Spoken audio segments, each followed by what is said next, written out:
Good morning, Shavua Tov, V'Kotavach. Thanks for tuning in, joining into the Kilat Shari Torah daily review of Rambam 613 Mitzvot for Sunday, July 25th.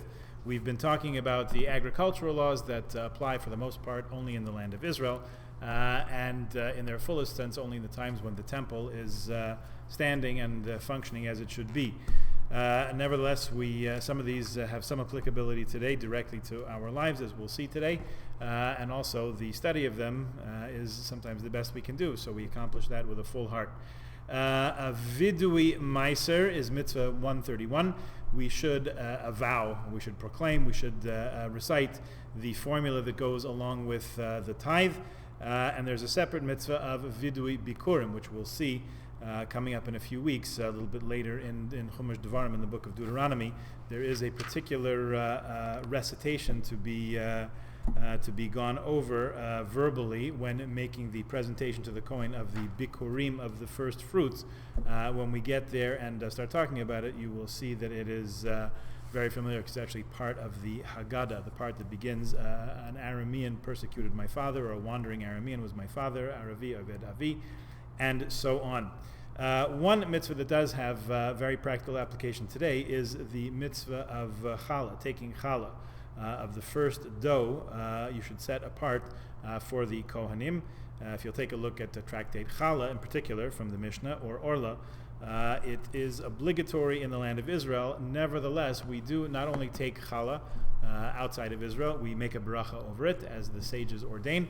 And you will pay close attention. First of all, when you buy from a kosher bakery, you know that challah has been taken. In other words, from each batch of dough, a portion has been separated and designated for the priest, since the Kohanim are not allowed to eat it in a state of tumah, which we're presumed all to be in. So that's set aside and made unfit for use, so that no one else should eat something that doesn't belong to them.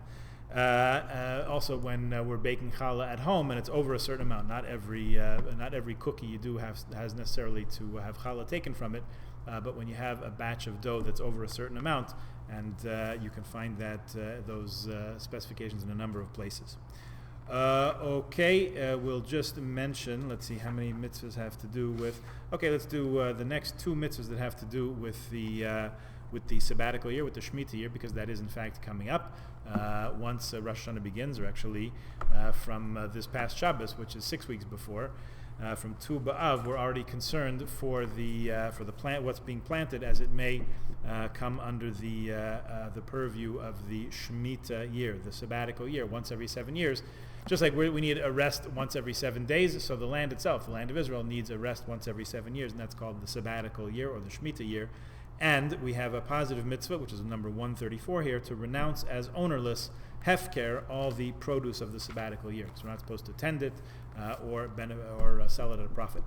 And the mitzvah that comes right after that, number 135, is to desist from cultivating the land, specifically the land of Israel, during the 7th year.